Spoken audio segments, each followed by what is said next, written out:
Obesitas selama ini hanya dianggap masalah kegemukan biasa. Padahal obesitas bisa menyebabkan kondisi serius mengancam jiwa. Potretnya dapat kita lihat akhir-akhir ini. Maka jangan pandang obesitas sebelah mata. Data mencatat 13% penduduk dunia menderita obesitas. Di Indonesia jumlahnya kian meningkat. Lantas, apa yang harus kita lakukan dalam melawan obesitas? Saya, Niluh Puspa, mencari jawabnya.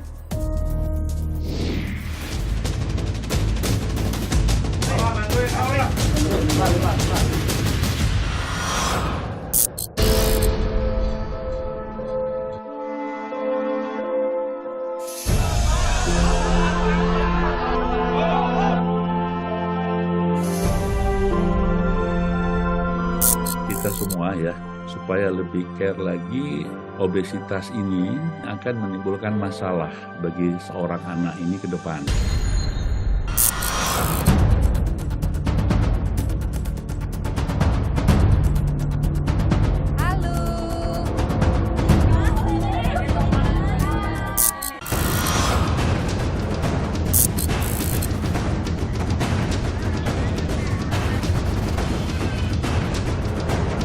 Kenzi ini dari umur berapa Ibu merasa bahwa mengalami kegemukan yang berlebih begitu? Umur 6 bulan.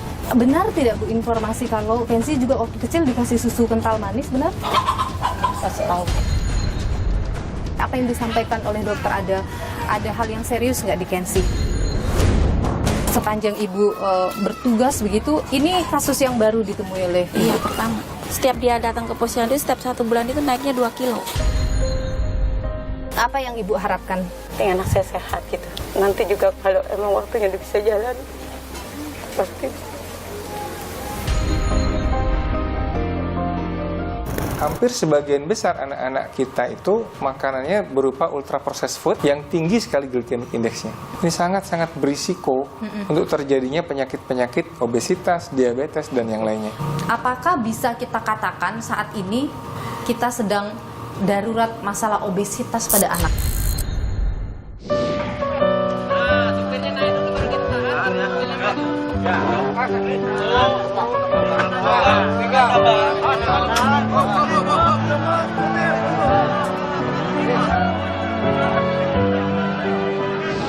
Beberapa waktu lalu perhatian masyarakat tercurah pada Muhammad Fajri Rifana, pria berusia 26 tahun yang memiliki berat badan ekstrim mencapai 300 kg. Sebelum mencapai berat badan 300 kg, Fajri diketahui telah memiliki berat badan 120 kg. Ia lalu mengalami kecelakaan sehingga tidak bisa bergerak aktif. Hal ini membuat Fajri mengalami berat badan yang signifikan hanya dalam waktu 8 bulan. Berat badannya mencapai 300 kg. Fajri lalu dirujuk ke Rumah Sakit Cipto Mangunkusumo. Proses evakuasi Fajri berlangsung dramatis. Petugas pemadam kebakaran dan alat berat dikerahkan untuk mengangkut Fajri keluar dari rumahnya karena warga tak sanggup menggotong Fajri. Fajri sempat ditangani 14 dokter spesialis di RSCM. Namun Fajri tak mampu bertahan. Obesitas dan penyakit lain yang menyertai memberikan masalah serius pada organ tubuh Fajri. Kasus Fajri jadi potret betapa obesitas tak bisa dipandang sebelah mata. Menurut Kementerian Kesehatan, obesitas adalah suatu kelainan atau penyakit yang ditandai dengan penimbunan jaringan lemak tubuh yang berlebihan. Obesitas terjadi karena ketidakseimbangan antara asupan energi dengan energi yang dikeluarkan. Sehingga kelebihan energi akhirnya tersimpan dalam bentuk jaringan lemak. Obesitas dapat terjadi akibat mengonsumsi makanan yang tak sesuai kebutuhan tubuh, kurangnya aktivitas fisik, faktor lingkungan, dan genetika. Obesitas menjadi faktor risiko terjadinya penyakit yang dapat mengancam organ vital tubuh seperti diabetes, kanker, hipertensi, serta berbagai penyakit komorbid seperti jantung dan stroke. Obesitas juga menyumbang 5,87% penyebab kematian. Obesitas adalah masalah yang serius. Menurut data Kementerian Kesehatan, dalam kurun waktu 10 tahun terjadi peningkatan obesitas yang cukup signifikan. Pada tahun 2007 dengan persentase 10,5%, meningkat 2 kali lipat menjadi 21,8% di tahun 2018. Data tahun 2018 memperkirakan 1 dari 5 penduduk dewasa Indonesia menderita obesitas. Dan angka obesitas penduduk Indonesia diprediksi akan terus meningkat hingga tahun 2030. Dan obesitas tidak hanya dialami oleh orang dewasa, anak-anak pun rentan. Jika dibiarkan, ini akan menjadi masalah yang serius terkait tumbuh kembang mereka. Menurut Organisasi Anak Dunia, UNICEF, obesitas menjadi salah satu masalah malnutrisi yang menyerang anak-anak selain stunting dan gizi buruk. Diperkirakan ada 39 juta anak berusia di bawah 5 tahun yang mengalami obesitas. Tentu hal ini harus diwaspadai. Sama halnya dengan situasi obesitas pada penduduk dewasa di Indonesia, Kemenkes menyatakan peningkatan obesitas pada anak juga terjadi hingga 2 kali lipat dalam rentang waktu 10 tahun. Pada tahun 2006 hingga 2016 dengan persentase 2,8% menjadi 6,1%. Berdasarkan catatan dari buku saku pemantauan status gizi Kemenkes, pada tahun 2018 persentase balita yang mengalami obesitas secara nasional mencapai 8%. Sementara, menurut hasil riset kesehatan dasar Kemenkes pada tahun 2018, anak usia 5 hingga 12 tahun yang mengalami obesitas sebanyak 9,2%. Kalau kita melihat data di Indonesia, itu untuk status overweight ini sekitar 3,8 dan menurun di tahun 2022 3,5 ya. Jadi tahun 2021 itu 3,8%, sedangkan di tahun 2022 sebanyak 3,5%. Selain kasus obesitas pada Fajri yang disebut oleh dokter sebagai obesitas luar biasa, banyak juga anak-anak yang mengalami obesitas. Salah satunya, saudara, yang tengah ramai jadi perbincangan di media sosial adalah balita yang bernama Kenzi di Bekasi yang di usianya belum genap mencapai 2 tahun. Ia memiliki bobot 27 kg. Apa yang terjadi pada Kenzi, saudara? Saya sudah berada di Bekasi saat ini. Saya akan bertemu dengan orang tuanya. Ikuti saya.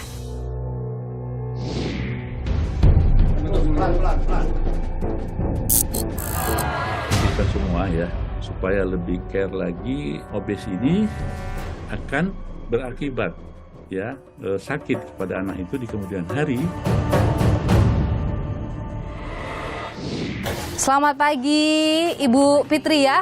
Ya, dan Ibu Winda ya dari Posyandu ya. Maaf mengganggu ini. Saya boleh minta waktunya sebentar. Ini Kenzi ya?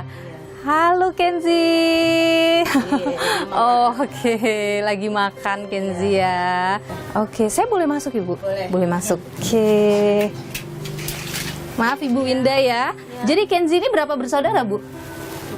4 bersaudara? Iya, yang nomor 2 almarhum, jadi 3. Oh, oke. Baik. Kita ngobrol-ngobrol di luar mungkin biar Kenzinya lebih nyaman juga ya. Boleh ya Bu, kita ngobrolnya di luar nggak apa-apa? Bu Fitri ya, Kenzi ini dari umur berapa Ibu merasa bahwa ini sepertinya anak mengalami kegemukan yang berlebih begitu? Umur 6 bulan. Umur 6 bulan.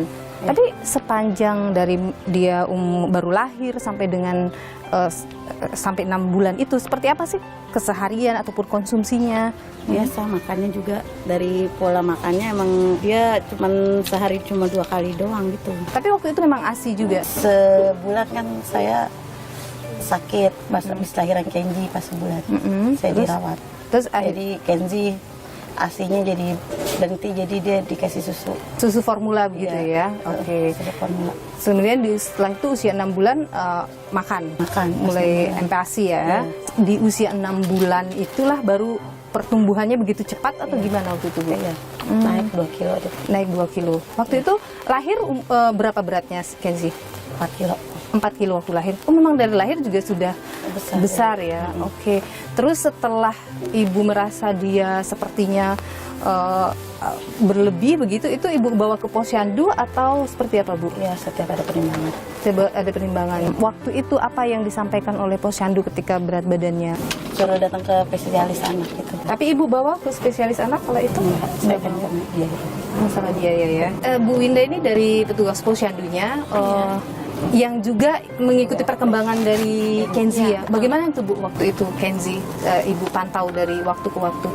Dari umur dia baru 1 bulan, itu udah nimbang setiap bulan. Jadi itu kita udah ada catatannya juga, itu berat badannya. Pas waktu dia 17 kilo, kita saranin buat ke puskesmas. Karena di situ kan kita rujukan pertama kan ke puskesmas. Iya benar, karena menggunakan Iya. BPJS Iya. Kesehatan ya. Oke.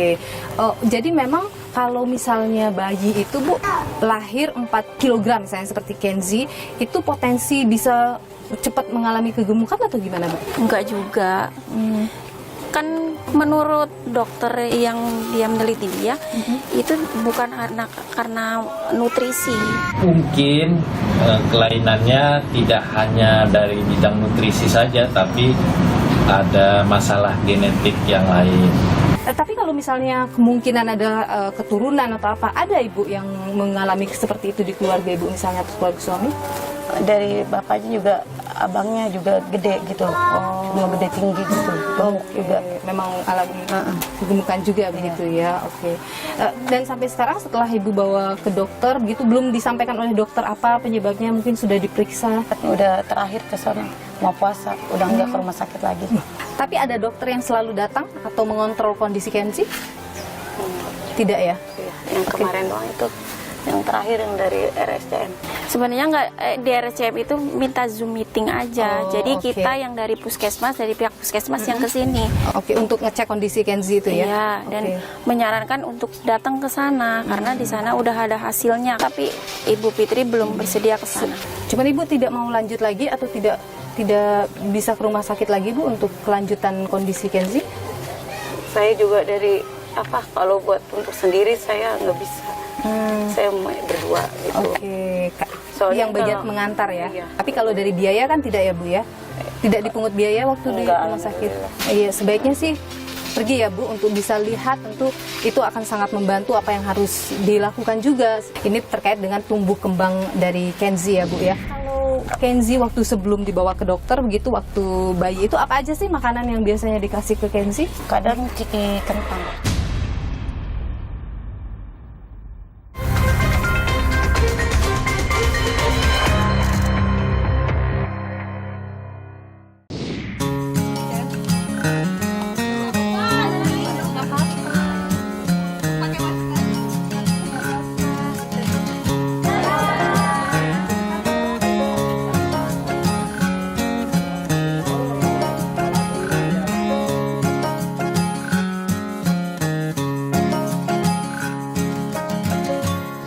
Normalnya tuh seperti apa sih Bu kalau anak bayi itu? Kalau anak bayi ya tumbuh sesuai dengan perkembangannya itu. Seperti kayak yang di KMS begitu, grafiknya itu nggak terlalu menonjol setiap bulan terus naik 2 kilo, paling maksimal itu 1 kilo kalau 1 bulan? 1 bulan itu juga ada batas waktunya juga. Misalnya dia lebih dari 1 tahun, itu nggak mungkin dia setiap bulannya itu nambah 1 kilo itu nggak mungkin. Karena anak-anak kan kalau yang udah lebih dari 1 tahun itu biasanya itu kan pola geraknya itu lebih banyak, dia udah aktif. Jadi kalau di sepanjang Ibu bertugas begitu, ini kasus yang baru ditemui oleh Iya, pertama. Sangat cepat sekali gitu ya Bu ya? Karena setiap 1 bulan itu, setiap dia datang ke posyandu, setiap 1 bulan itu naiknya 2 kilo. Dan itu tidak normal? Iya, udah pasti nggak normal. Meskipun misalnya anak itu banyak begitu makannya, tidak mungkin naiknya sampai 2 kilo? Enggak. Sebanyaknya anak makan itu semana sih? Iya. Itu kan nggak seperti orang layaknya dewasa. Oke. Bu, kalau Kenzi waktu sebelum dibawa ke dokter begitu, waktu bayi itu apa aja sih makanan yang biasanya dikasih ke Kenzi? Kadang ciki kentang gitu. Kentang. Itu juga dia yang 1000-an juga nggak habis kalau dia makan. Cuma makan 4. Dia kan kalau makan maunya dibuang-buang mulu. Paling makan cuma 2-3, ntar kakaknya yang habisin gitu. Nggak minum susu-susu? Enggak, dia juga mau. Oh, dia nggak mau juga? Nggak. Pasal mau tidur aja dia baru minum susu. Minuman-minuman apa yang manis-manis gitu enggak juga? Enggak. Karena itu juga tidak Iya. boleh ya Bu ya, kalau bayi atau anak-anak dikasih minuman yang manis ya Bu ya? Iya, benar. Kayak sus Kenzi, emang dia kan nggak terlalu banyak makan karbo juga. Dia makan bubur bayi aja yang udah dicampur sama sayuran sama segala macam. Satu porsinya Nggak banyak juga ya. Dan ini tadi yang masih jadi pertanyaan ya, apa yang bikin Kenzi ini kok jadi sangat cepat sekali membesar? Karena sekarang usianya berapa Bu Kenzi? 20 bulan. Sekarang berat badannya berapa Kenzi Bu? Kemarin saya nimbang 25, masih turun. Oh, udah turun 2 kilo. Iya. Setelah dari dokter berubah tidak pola makannya Bu? Iya, Apa yang dianjurkan dokter waktu itu? suruh makan sayur-sayuran gitu. Kalau buah-buahan harusnya nggak boleh di jus. Jus. Iya. Jadi dikasih buah potong. Iya. Terus dikurangi porsinya atau gimana Bu Kenzi? Dia memang makannya dikit, dia juga kalau kebanyakan juga muntah. Susu juga asal nangis aja. Oh, jadi tidak boleh sering minum susu. Iya. Oke. Benar tidak Bu informasi kalau Kenzi juga waktu kecil dikasih susu kental manis, benar? Pas tahu. Berapa lama tuh Bu? Cuma sebulan doang. Pas Kenzi itu baru saya kasih, pas bapaknya udah kerja di Empang, saya ganti lagi susu. Formula lagi gitu ya. Kalau Kenzi itu emang sebelum minum susu kental manis pun Sudah emang besar. dia badannya udah besar. Apa yang selalu dipantau oleh posyandu misalnya dalam kasus Kenzi? Masalah berat badannya dan pola makan. Kalau Kenzi ini kan dari posyandu kita udah serahin ke puskesmas. Oh, jadi tidak lagi. Jadi dari puskesmas pun itu udah membikin list buat makanan Kenzi menu sebenarnya dari puskesmas itu. Karena dari puskesmas itu kan ada yang ahli gizinya di situ. Jadi ahli gizinya itu udah ngasih menu sebenarnya buat Kenzi itu kayak gimana, caranya bagaimana. Dan itu kan setiap kali kesini kan ditanya bagaimana makannya hari ini, apa, seperti apa. Itu menunya apa aja Bu isinya? Dia kalau siang disuruhnya kasih makan sayuran. Sayur Pakai aja? pakai telur juga, iya. Oke, protein dan sayur. Terus? Kalau pakai kayak jeroan itu nggak boleh. Oke, daging-daging gitu dibolehkan? Boleh. Boleh untuk daging ya? Kayak jeruk, pisang nggak boleh. Gitu. Pokoknya yang kayak buah apel boleh. Waktu dibawa ke rumah sakit kan diperiksa tuh Bu, kondisi tubuhnya sebagainya. Apa yang disampaikan oleh dokter, ada hal yang serius nggak di Kenzi? Enggak, semuanya sehat. Cuma dia cuma gatal aja gitu. Oke. Asal berobat saya selalu dikasih obat gatal aja gitu. Karena dia mengalami gatal-gatal di badannya gitu ya? Sama aja diperiksa kulitnya juga dia nggak apa-apa juga.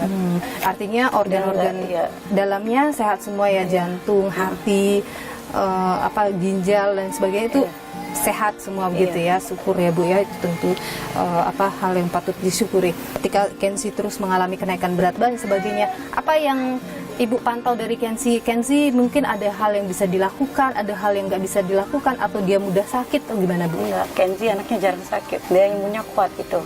Oke, Dia juga syukur kalau ya. di rumah juga aktif. Maksudnya dia nggak berangkat, dia nggak ini kayak ngesot gitu jalannya gitu, nggak kayak anak lain gitu. Oke, jadi waktu masih bayi itu dia bisa merangkak. Kayak duduk ngesot nyampe ke depan gitu. Kalau sekarang Kenzi bisa jalan Bu? Belum bisa jalan ya? Diri doang gitu, kita Baru. jagain gitu. Tapi aktivitas Kenzi dan lain sebagainya gimana Bu? Bisa diceritakan? Dia sih sehari-harinya aktif gitu anaknya. Dia emang kalau ketemu orang gitu, selalu nangis gitu. Ya, mungkin karena belum kenal ya, jadi dia agak Dia pasti yang sering dilihat enggak. Oke. Tapi kalau dia main dengan temannya aktif, Iya, yang aktif. Kalau seperti dia kan biasa. sering main di luar iya. juga ya. Sama ponakan kan banyak.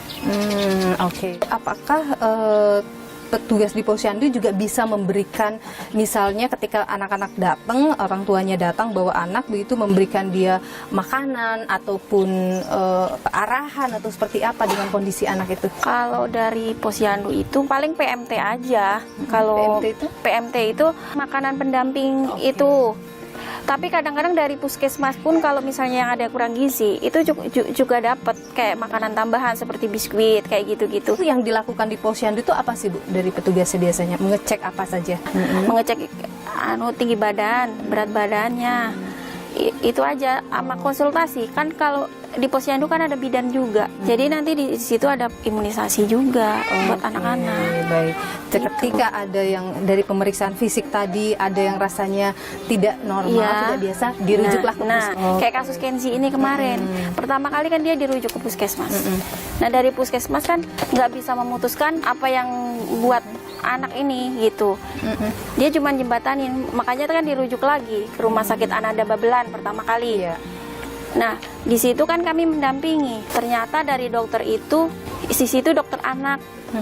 Tapi kasus Kenzi ini nggak ke dokter anak harusnya, karena kan ini menyangkut tumbuh kembang anak ini. Akhirnya dirujuk lagi ke Hermina.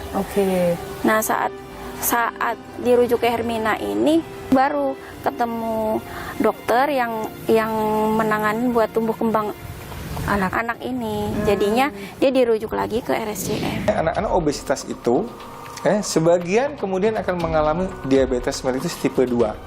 Anak-anak? Ya, sudah mulai banyak.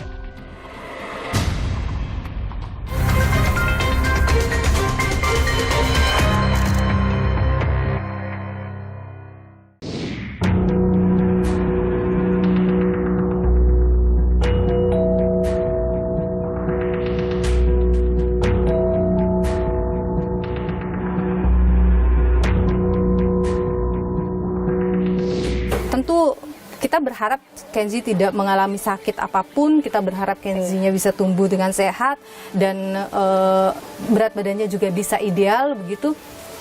Apa yang Ibu harapkan? Harapan saya, yang penting anak saya sehat gitu. Nanti juga kalau emang waktunya dia bisa jalan, Pasti Bu.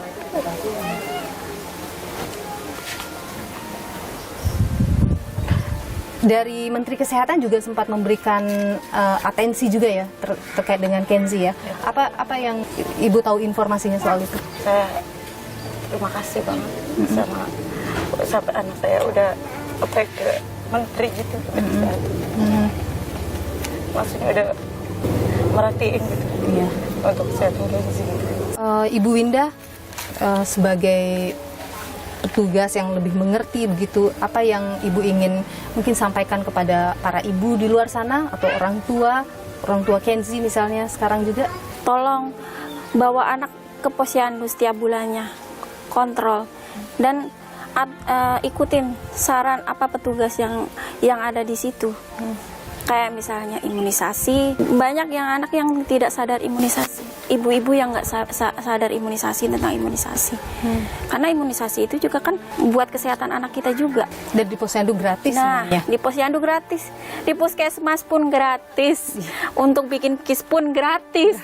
Semua petugas-petugas semuanya siap membantu gitu ya, karena ini sekali lagi demi masa depan anak. Dan kita gitu. petugasnya nggak dipungut biaya loh. Tidak dipungut biaya, Bu. Kita pun nggak dibayar loh. Tugas posyandu itu adalah pahlawan untuk anak-anak, sebenarnya itu terdekat dengan masyarakat ya. Iya. Sekarang semuanya dikasih gratis untuk ibu. Mungkin ibu yang perlu sekarang proaktif lagi begitu untuk bisa datang ke rumah sakit, bisa ketemu, bisa konsultasi agar Kenzi bisa mendapatkan berat badan yang ideal lagi ya Bu ya. Ibu Pitra, orang tua dari Kenzi, dan Ibu Winda, tugas dari posyandu, terima kasih sudah berkenan untuk bincang-bincang dengan saya. Mudah-mudahan Kenzi sehat terus ya Bu ya. Bu Winda juga tetap semangat sebagai petugas posyandu yang meskipun tidak dibayar tapi dengan hati yang luas selalu membantu orang tua dan juga anak-anak. Terima kasih ibu-ibu, sehat selalu. Ya.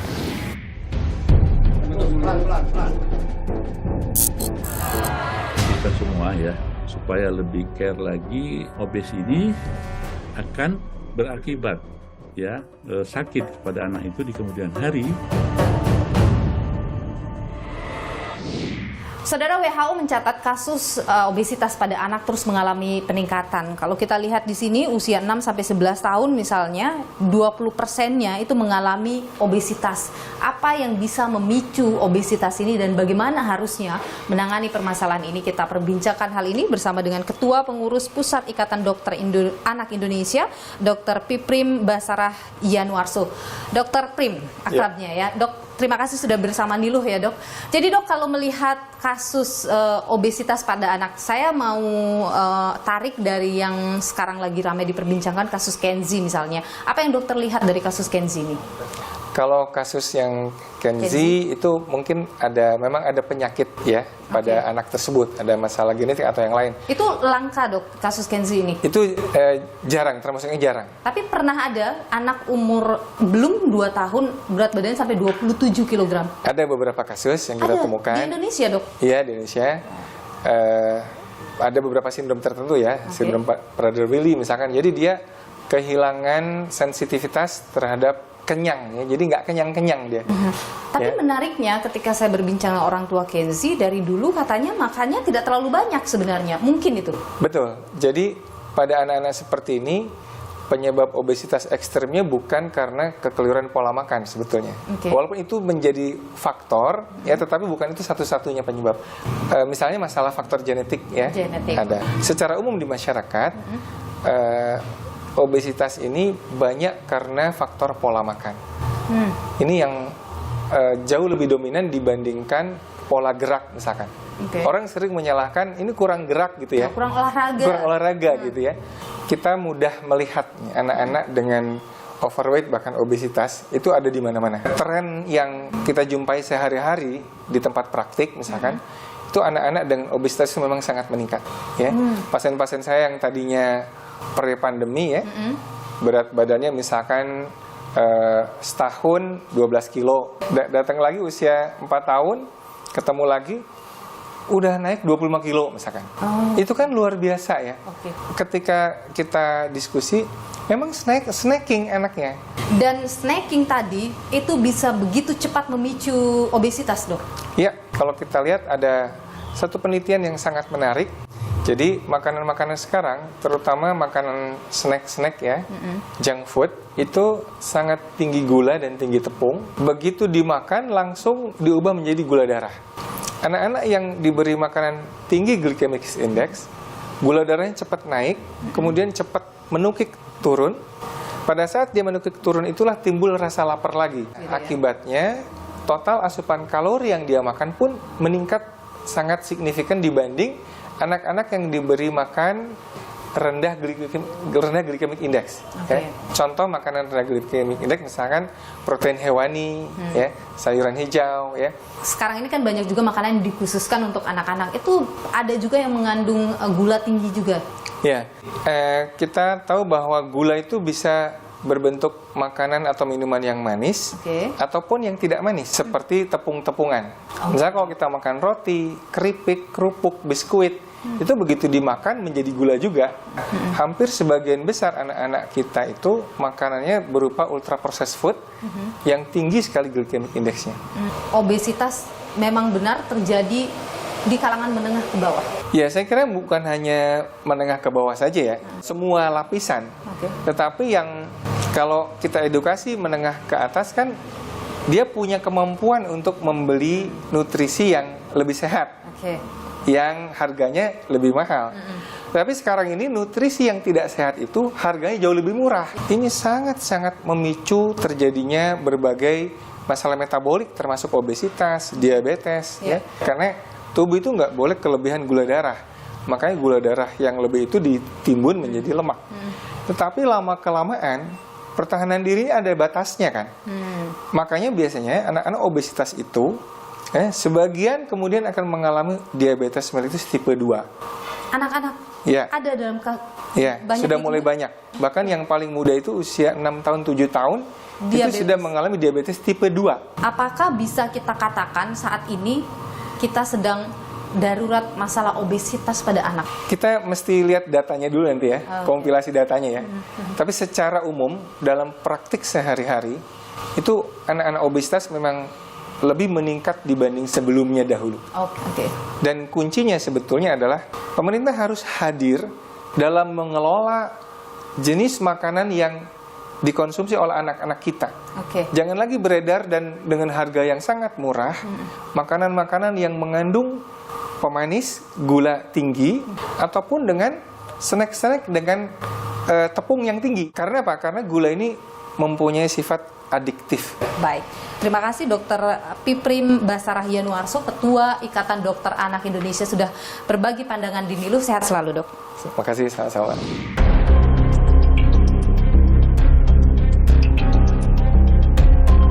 Jadi Arya gimana, sudah berjuang selama ini, berat badannya sudah turun, sudah nampak segar sekarang ini, merasa lebih enak, merasa gimana Arya?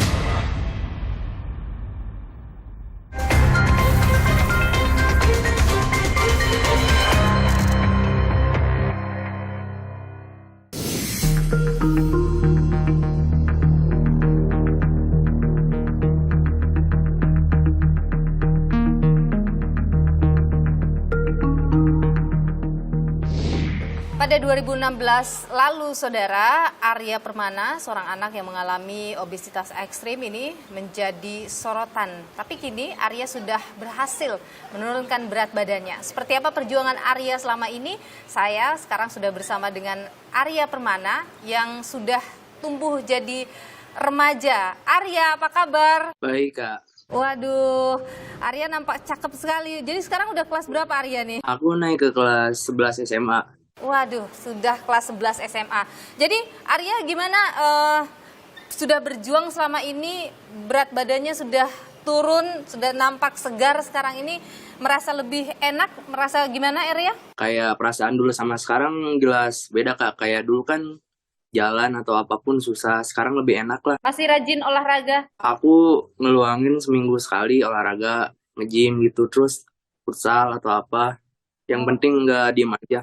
Jadi haruslah aktif bergerak gitu ya? Iya, gerak. Kalau makan gimana? Arya masih membatasi makan atau gimana? Kayak porsi orang normal biasa sekarang, Kak. Arya tuh dari dulu mulai berjuang ya, mulai menjalani pola hidup sehat untuk kemudian sampai berat badan yang sekarang. Sekarang berat badannya berapa nih Arya? Aku di 96. Gimana tuh?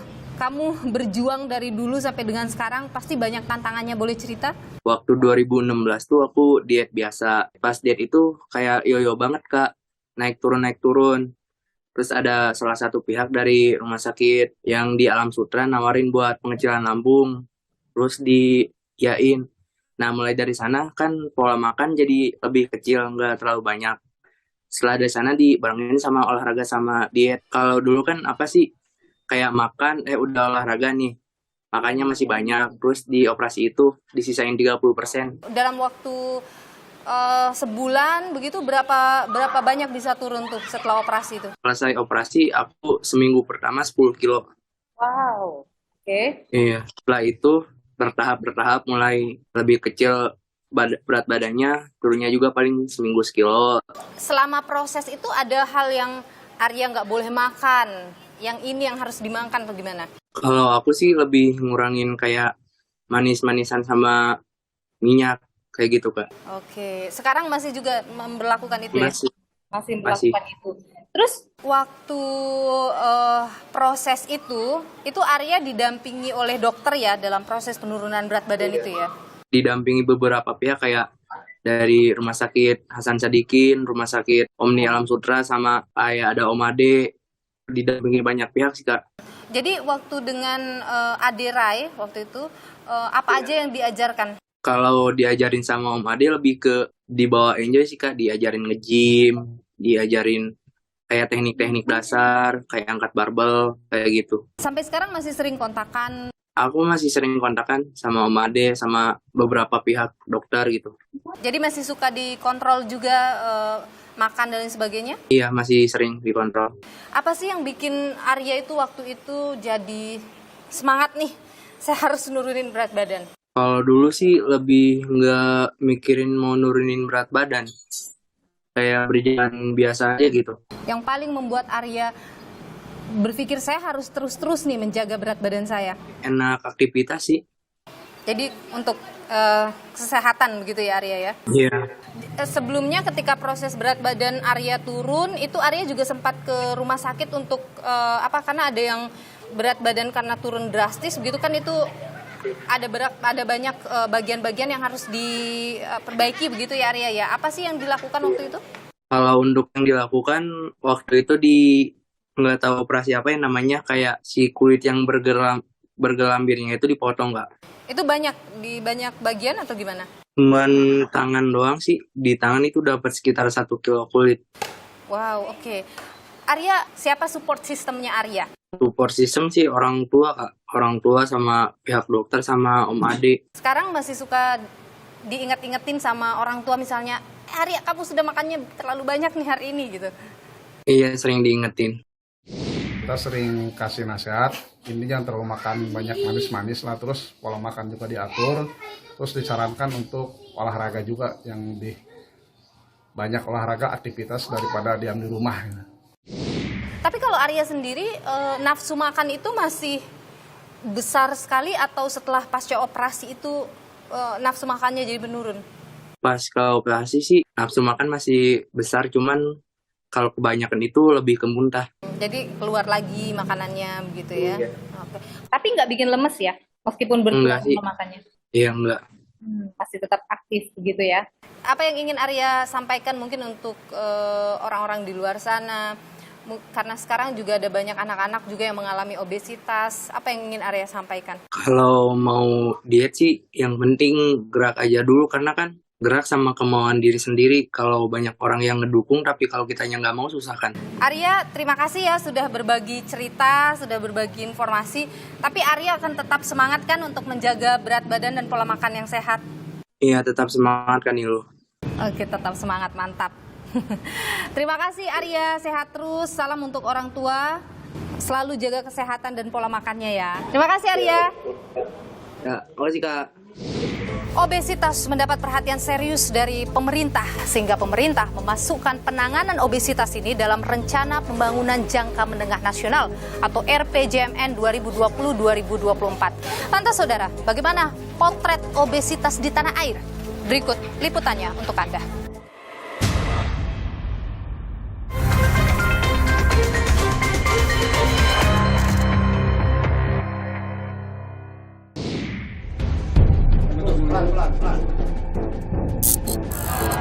Kita semua ya, supaya lebih care lagi, obes ini akan berakibat ya sakit kepada anak itu di kemudian hari.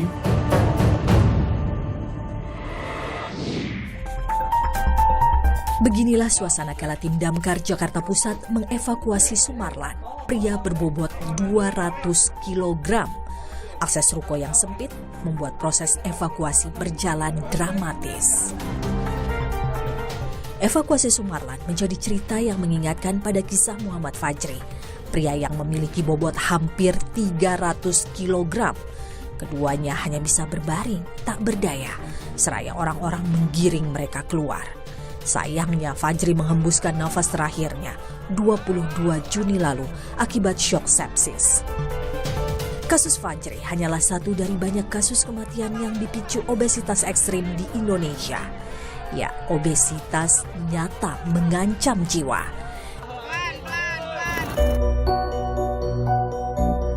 Di Palangkaraya, Kalimantan Tengah, Titiwati, seorang ibu rumah tangga, meninggal dunia usai alami obesitas ekstrim. Bobot Titi mencapai 360 kg. Ia kesulitan beraktivitas sehari-hari. Pada 2019, Titi jalani operasi pengecilan lambung di RSUD Palangkaraya. Setelah operasi, berat badan Titi turun sekitar 100 kg. Pada November 2022, Titi mengeluh kesulitan buang air besar. Akhir Januari 2023, Titi meninggal akibat komplikasi saluran kemih.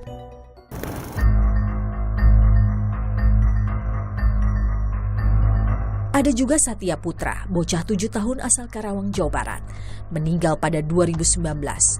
Dalam sehari Satya bisa makan 6 hingga 7 kali, hingga bobotnya mencapai 110 kg. Sebelum meninggal, Satya sempat dirawat karena batuk dan sesak nafas. Satya disebut menderita asma ketika terakhir kali diperiksa. Dan kenapa di Indonesia ini sering tidak tidak beres ya masalah obesitas, dan karena masyarakat masih menganggap obesitas itu bukan penyakit sebetulnya. Padahal sebetulnya dia adalah komorbid dari segala macam penyakit komorbid. Obesitas tak bisa dipandang sebelah mata. Pemerintah pun masukkan penanganan obesitas ke dalam Rencana Pembangunan Jangka Menengah Nasional 2020-2024. Upaya yang dilakukan pemerintah fokus pada pencegahan faktor risiko. Kementerian Kesehatan pun meluncurkan program Gerakan Masyarakat Hidup Sehat alias GERMAS. Program ini mengajarkan pola makan dengan gizi seimbang, serta aktivitas fisik dan deteksi dini penyakit. Kemenkes juga luncurkan program penanggulangan obesitas, gerakan lawan obesitas, serta program penanggulangan obesitas pada anak sekolah. Semua ini demi mewujudkan generasi emas 2045. Dalam data atau laporan kami, penanganan ini masih dalam koridor suatu on the track ya, di dalam SPJMN tadi. Nah, mudah-mudahan tetap kita pantau karena ini kan tidak harus nunggu masalah dulu terjadi baru kita lakukan intervensi, tapi sudah kita pantau sejak awal sehingga kemungkinan yang terjadi yang kita harapkan tidak terjadi dengan obesitas ini dapat kita kawal dengan baik gitu, Pak. Dukungan keluarga serta edukasi terhadap orang tua jadi kunci menekan angka obesitas pada anak. Mengenali tanda si anak lapar dan kenyang bisa membantu orang tua mengukur seberapa banyak asupan makanan yang dapat dikonsumsi sang anak. Selain itu bisa juga menyajikan menu sehat, mengandung nutrisi seperti protein, karbohidrat, lemak, air, vitamin, dan mineral. Sebisa mungkin mendorong sang anak agar banyak bergerak dan bermain, serta tidak menjadikan makanan atau manisan sebagai hadiah bagi mereka. Tidak mudah mengubah pola hidup menjadi lebih sehat. Bisa dimulai dari menjaga pola makan, serta banyak beraktivitas yang bermanfaat. Semua dilakukan demi generasi unggul dan berdaya saing menuju Indonesia Emas 2045.